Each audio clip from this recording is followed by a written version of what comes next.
Something I and many others tend to forget about Sega as a company is that their main specialty is making arcade games. I mean, they literally started out by making arcade games under the name Service Games that are shortened to Sega. They've been making arcade games of varying quality since the 60s, believe it or not, starting out with a simple punching game where it kept tally of, I don't know how many times you punched it, I was not alive back in 1962. But they've continued to publish small little arcade games even to this day, like some Monopoly arcade games and even recently Pokemon Corogrina. I have no damn clue what that is, but I think it's interesting that Sega published it. And while making arcade games really isn't their specialty anymore, they're too busy making 5 to 7 out of 10 games for consoles, I still find it interesting how many random arcade games they have under your belt. Go to your local arcade, I guarantee you'll find something they made, for better or for worse. With Sonic the Hedgehog being Sega's main franchise, they of course have made a plethora of arcade games with Sonic in it, ranging from actual solid arcade games to riding machines, and mostly just gambling games. But believe it or not, there are actually a lot, and I mean a lot, of Sonic arcade games that have been released throughout the years. So that's what we're going to be talking about today. I'm going to read the title next time. Now, the main issue with this is that I haven't actually been able to play, well, a good majority of these because it's not as simple as walking into the store or going on eBay. A lot of these machines were only ever released in certain regions, specifically Japan or certain arcades, so it's really hard to track these down, especially when you live in, well, fucking Alaska. But I'll do my best to emulate what I can, and also a good amount of these are just gambling machines, meaning I can get the same experience on many other things, just without the Sonic the Hedgehog decals. But without further ado, I'm going to hell.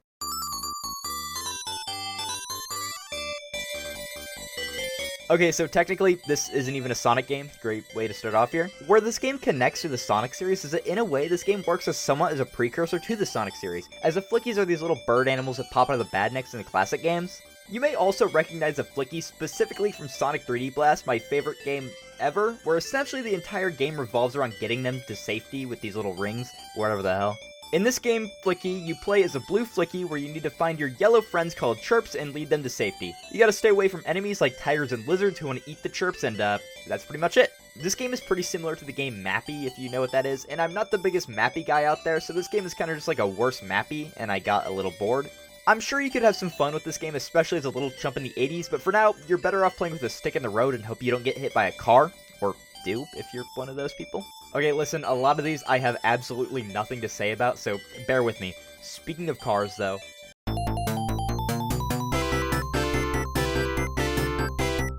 Okay, now we are officially at the Sonic games on the list. Crazy, I know. However, this is less of a game and more of an interactive children's ride, so right up my alley. Like, you know those little car rides they have at the mall and you put in a quarter and it gently rocks you for about 30 seconds? This is essentially one of those, but like glorified with a screen. The game itself inside of the machine is essentially just one of those basic racing games where you need to dodge whatever's in front of you. It's very simple. In this game, Sonic is a police officer. Keep that in mind, this was in 1991, right around when Sonic first came out as a character. He wasn't really set in stone yet. I feel like now Sonic would wear an ACAB shirt or something. You're on city patrol and you need to stop Dr. Robotnik, and that's about it. Sonic is canonically a cop. This game does weirdly have voice acting for Sonic, meaning that if I'm not missing something, this would be Sonic's first ever voice appearance, where he tells you to simply follow the rules of the road. What a nice guy. The whole Waku Waku thing, which I believe means something about being excited, was a whole line of arcade ride machines by Sega, which included things like Waku Waku Thomas, starring Thomas the Tank Engine, Waku Waku Marine, Waku Waku Ultraman Racing, and of course this game, Cop Sonic. This is something I would love to see for myself one day. Even though I don't think this is the most interesting thing ever, it's not. I would just love to see it with my own eyes and just bask upon its glory. Although, I'm not actually sure if I'd be able to play this game considering this is a kiddie game made for toddlers to like 10-year-olds. I am not toddler size, but we'll see one day, hopefully. Somebody hit me up if you have access to one of these. Please.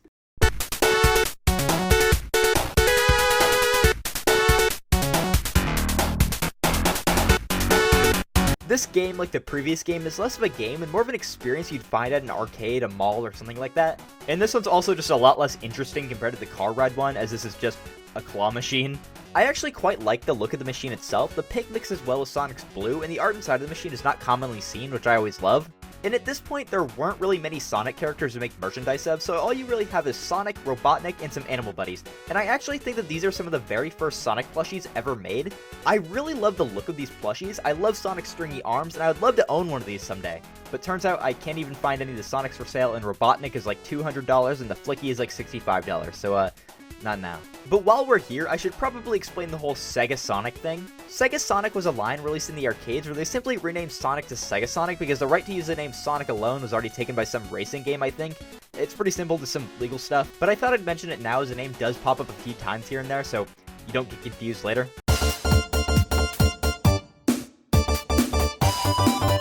Sega Sonic Popcorn Shop is a popcorn vending machine starring Sonic and friends. Basically, Sonic and Tails are making popcorn, but Eggman keeps eating it all, so you need to stop him somehow. I just think this is an interesting piece of Sonic history because it's an interactive popcorn vending machine. You play a small minigame while you wait for your popcorn to microwave. Where else would you see this?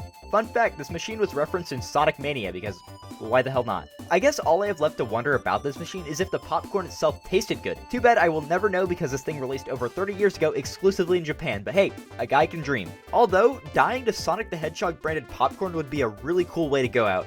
I'm gonna find some online and hope it's not laced.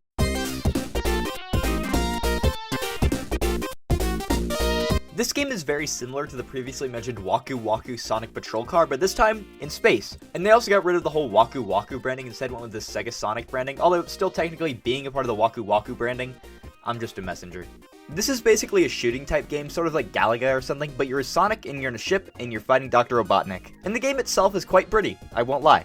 There's not a lot to say about this game that doesn't just apply to a Waku Waku Sonic Patrol car, but it's something I would love to experience someday. From what I know, this is a very short release, having very little machines produced, so the stock of machines is very low, which does make me very sad. I would love to do a refurbished job on one of these in the future given the chance, but I don't know, it's just a pretty cool piece of Sonic history, that's all I have to say. Although this thing only ever being released in Japan also makes it incredibly scarce, sadly. Please, I really want to see it! This is just at the time where Sega was going kinda wild and putting Sonic's face on everything possible, and when they were willing to experiment with him a lot more as a character and with the licensing.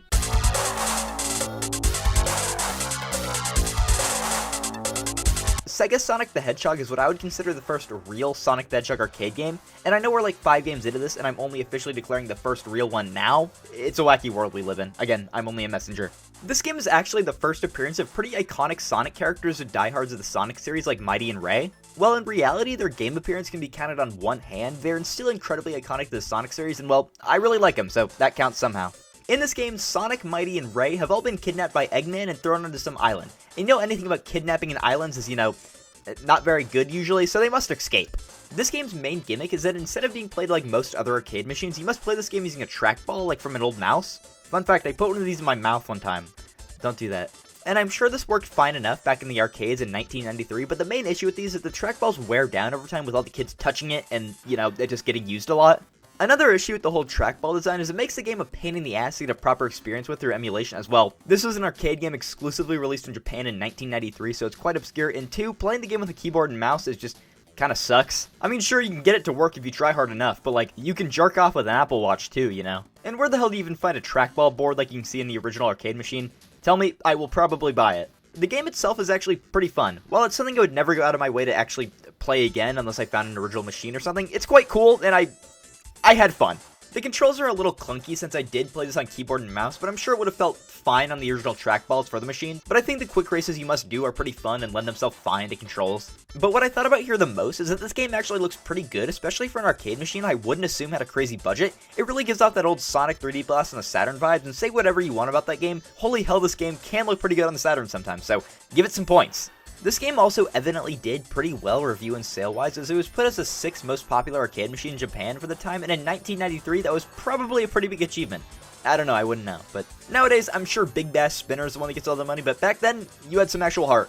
What sucks most about this game is that so many people won't ever be able to experience it without, playing it illegally, let alone playing it properly because it had this big gross trackball.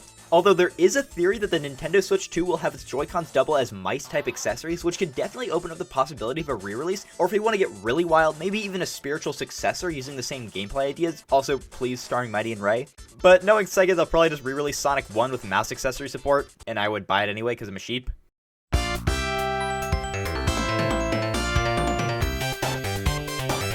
Finally, something more up my alley, Sonic the Hedgehog 2. I have played Sonic the Hedgehog 2 many times throughout my life. I would consider this to be one of the best platformers ever created. And with the success this game saw, as well as its critical success, Sega knew it would be a good idea to make an arcade version of the game to siphon even more money out of kids. And it worked. A lot of arcade versions of console games usually work as glorified demos of the original game, so at the end of the day, to tell you, give us more money so you can play the whole game at home. But what's cool about this one is you can technically beat the entirety of Sonic 2 here, technically.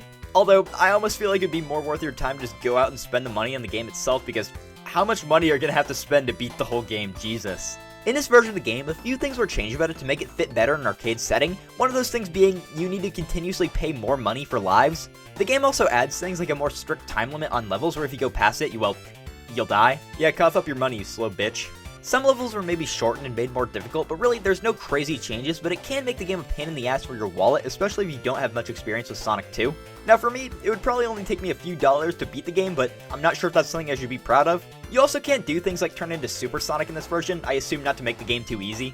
I think the changes made here, while being a little annoying, are fair enough, because you need to make a profit on this somehow, but I don't really see much of a reason to go out and play this version of Sonic 2, especially because Sonic 2 has been re-released on anything with a screen, but it is a nice piece of history that I never want to experience again.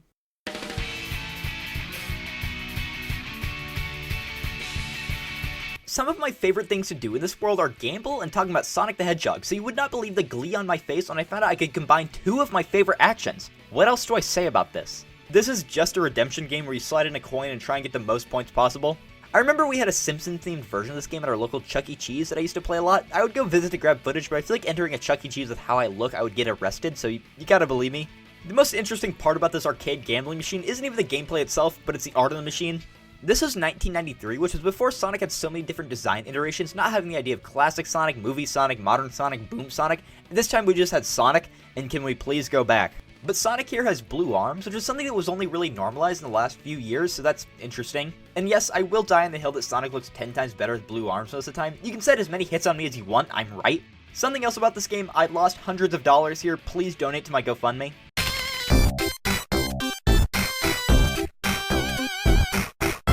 This is another gambling type game with Sonic branding. Essentially in this one you play a QuickTime event and you either win a Sonic or Amy keychain. Cool. It's rigged by the way, I think that goes without saying.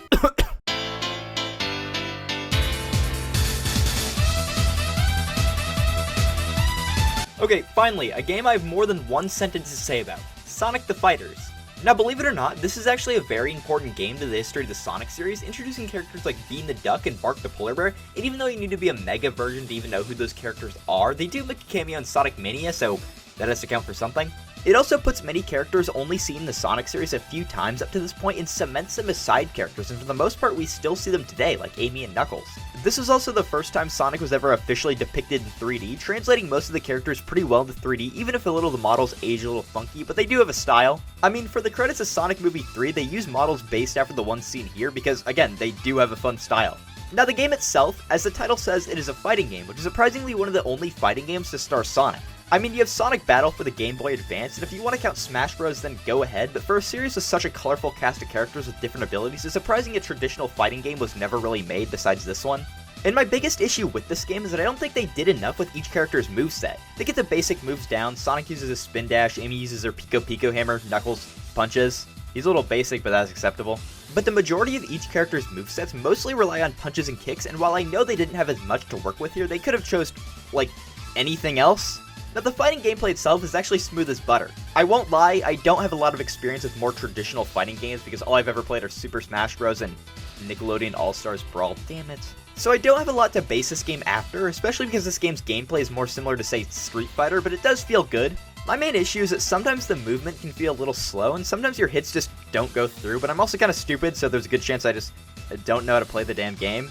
This is one of the few Sonic arcade games that's still playable on modern hardware to this day, as I got a PlayStation Xbox Live Arcade released back in 2012. So I actually experienced this game a lot back on my old Xbox 360 when I was little, and if I'm bored enough, I'll load the game on my Xbox One. I still suck at it though. I just think it's really cool that Sega preserved one of the most obscure Sonic games so more modern audiences could experience it, even if it feels a little weird now because where the hell did this guy even come from? Who is this guy? I would love to be able to experience the true arcade version of this game with the joystick pad and the more traditional viewing, but I'm happy this game was preserved the way it was. This game shows that Sonic arcade games are taking a step up from the quick little time wasters, now we can get actual games. Let's see what we have next.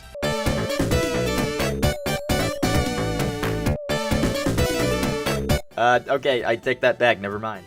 It's another gambling game, this time a slot machine, my favorite form of gambling.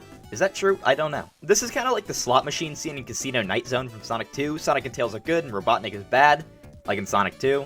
I just like how this machine looks. I kind of want to own one. Hit me up, Depop sellers. They do not sell these things on Depop.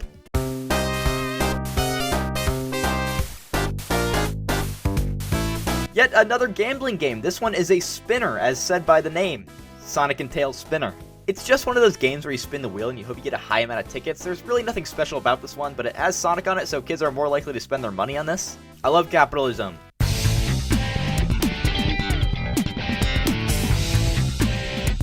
CR Sonic is a pachinko machine with Sonic Adventure decals on it. That's about it. Yeah, all I have in my notes is it is a pachinko machine with Sonic on it. I had absolutely nothing to say. What I find most interesting about this game is that it runs on Dreamcast hardware, as this is around the time when Sega was pushing the Dreamcast as more than just a video game console, but also a way to view the internet and even a virtual fish aquarium thing. I don't know what that was. It's like pretty much every pachinko machine in existence, but this time it has a screen. In the middle of the screen, it has Sonic Adventure 1 and 2 footage, encouraging you to, well, give them more money.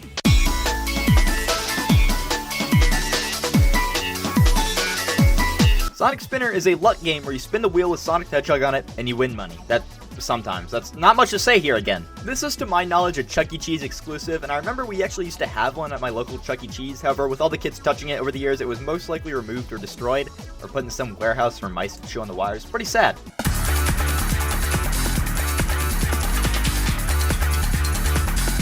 Oh boy, yet another gambling redemption game. These things are so interesting to talk about. I have so much to say about them, and I'm having so much fun. This is a slot machine. What makes this thing live with a big exclamation point, I have no damn clue. Live from where?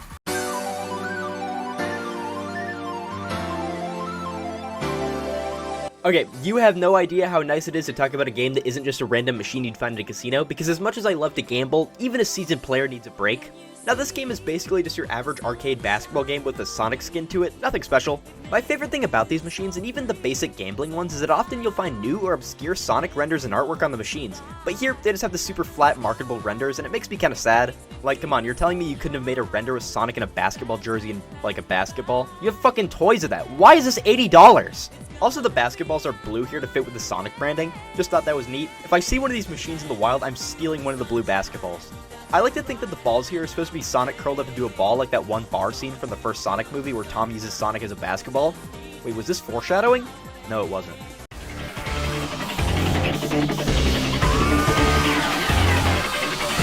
This one is the same idea as Sonic Sports Basketball, just this time with an air hockey skin, because that's a sport. When the hell is air hockey a sport? Not that I know much about sports. I quite like how the air hockey table itself looks here, having a fun little rainbow sign on top. However, the stock render of Sonic stretched out on top of the table is a little creepy, but what can you do about it? Wash it off with steel wool? Actually, from what I know, there was another Sonic air hockey table, but I have no idea if this was made at the same time or another time, as it wasn't specifically stated on the wiki. This one uses Sonic Adventure era artwork by Yuji Okawa, one of my favorite Sonic artists. I have no clue what this thing is. I do like to consider myself a pretty good air hockey player, so I guarantee you that if you get me in front of the Sonic the Hedgehog air hockey table, I will wipe the floor, and knowing me, that will be my job at a public high school in about 4 years.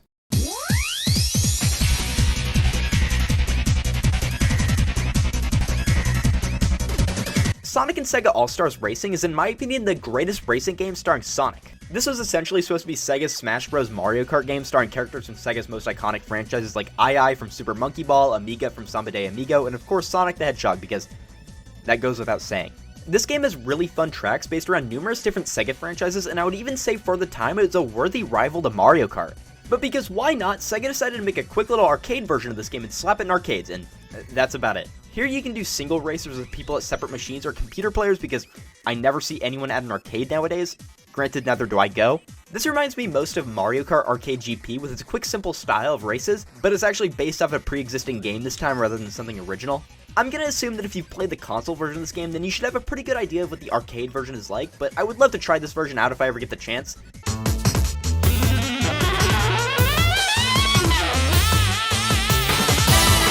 Now, I was very intrigued by this game when I heard it, because, like, what the hell is a Sonic Athletics? And turns out, it's about exactly what the name says. There are 8 different screens in this game, each with a treadmill connected, and each player must compete in certain running games like 100-meter dash, long jump, 110-meter hurdles. Now, I'm pretty sure this is built off of, or at least based off of the games from Mario and Sonic at the Olympic Games from at this time. To control your character, it's actually quite simple. You run at a treadmill and you have to try and be faster than the other 7 players. And I would assume it's not that hard, considering you're probably playing against, like, 8 to 9-year-olds.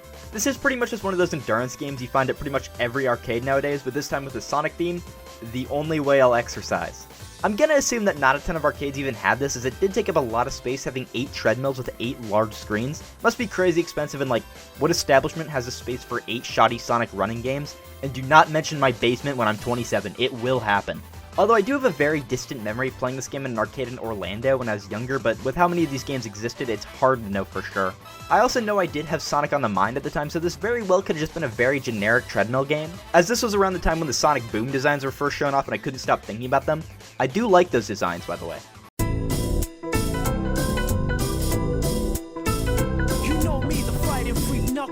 Now, if there's one thing you should know about Sonic, it's that his main thing is shooting ghosts with a gun. He does not use his legs, he uses his arms, and he has a gun. What do you mean you don't think he does that?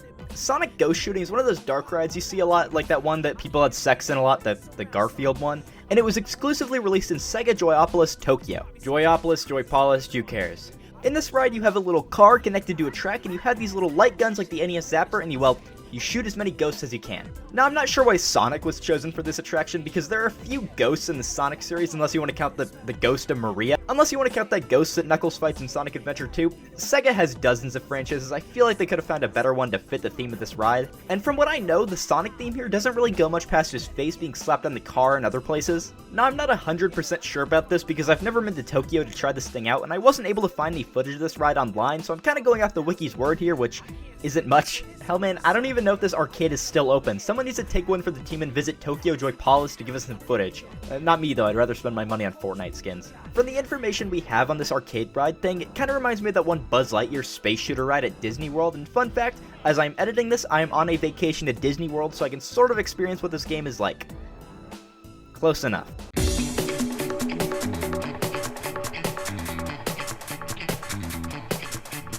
So for a lot of these games, I have a hard time classifying them as, well, games, because at some point there's a broken line between game and activity, and Sonic Brain Ranking is more of a test on your knowledge activity. But this one's on the wiki, so I'll go with it. So basically, you and a few other people in this area themed after Green Hill Zone from Sonic Generations are asked questions regarding specific pieces of trivia. I originally assumed this would be trivia regarding the Sonic series, like how many pubic hairs does Knuckles have?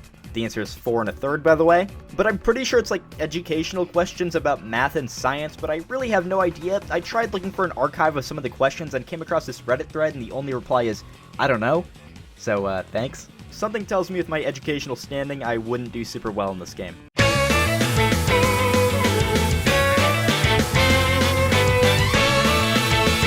Fun fact, did you know that Sonic Dash is by far the most popular Sonic game of all time, having an estimated 2 to 3 billion downloads across mobile devices? I mean, it makes sense, it's a free endless runner game you can play on the same device you watch porn and text your friends on, but it's just kinda weird that this is Sonic's legacy in billions of people's minds. Yo, who invited Angry Birds? I mean, I guess it gets the point of Sonic across well. He runs a lot. Basically, the arcade version of this game is just a mobile game but put in a larger screen with a controller type thing connected to it, and that's about it. Oh yeah, also you need money to play it, so it kinda defeats the whole purpose of the mobile version. But yeah, this game fits right at home inside of an arcade. You play until you die and you get the high score, and it's just a pretty good idea for Sega to put a slightly different version of this game into the arcades for kids to touch it and get their greasy fingers all over it. I am never touching this if I see it, and we all know that's a lot. What I find most funny about this game, and this doesn't even have anything to do with the arcade version, but when this game was most popular, Sonic Lost World was releasing, so Sega tried doing some cross-marketing with Sonic Lost World through this game. So in the game, you can stumble on one of two bosses, Eggman or Zaz from Sonic Lost World. I just think it's funny because it's not even like a random chance of getting one of the 6 Deadly Six members, it's only Zaz. Dude, who the hell cares about the Deadly Six, let alone Zaz? Who the fuck is Zaz?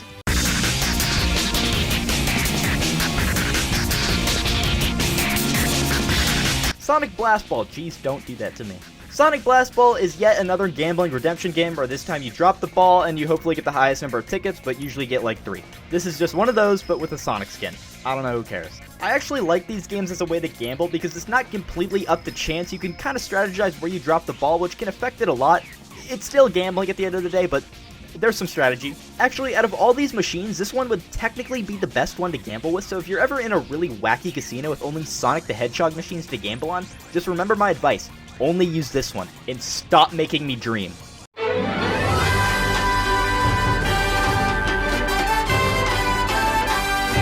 Similar to the previously spoken of Sonic and Sega All-Stars Racing arcade game we talked about, this is just the same idea, but this time it was the Mario and Sonic at the Olympic Games series. Essentially, it's like a demo-like version of the 2016 game where you need to pay to keep playing. I actually haven't even played Mario and Sonic at the 2016 Olympic game, fucking mouthful, but I've always thought the cover art looked weirdly raw for a game where the gameplay itself looks like this. The big difference here is that there's a big thing you stand on, the work is the motion controls. I don't really know, you stomp on it, you run, whatever else. They also got a big sign telling you to place your feet here, which is always interesting.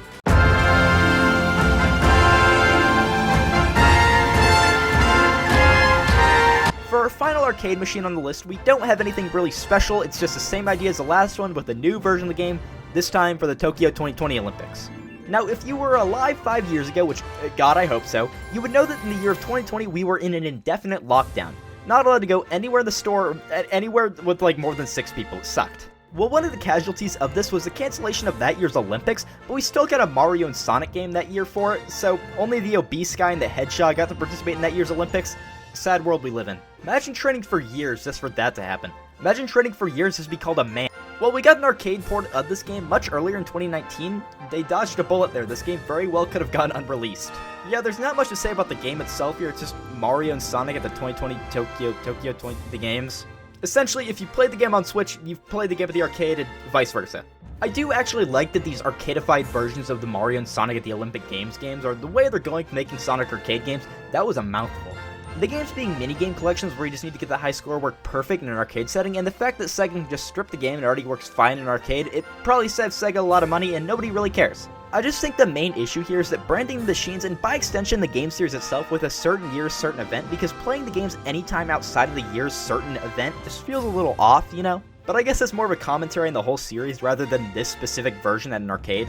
Although now that Sega's lost their rights to make games about the Olympic Games, they could just easily rebrand these games to a Mario and Sonic competition series like Mario vs. Sonic or whatever. Again, I'm getting sidetracked. Back to the machine itself. It looks cool, I don't know. I believe that Sonic is here to stay in arcades because Sonic is just an easy character to give your money to at an arcade. He is the selling point. But I don't think we're ever going to see a Sonic game specifically built for the arcades like we saw back with, say, Sega Sonic the Hedgehog, because nobody really cares enough anymore to play those.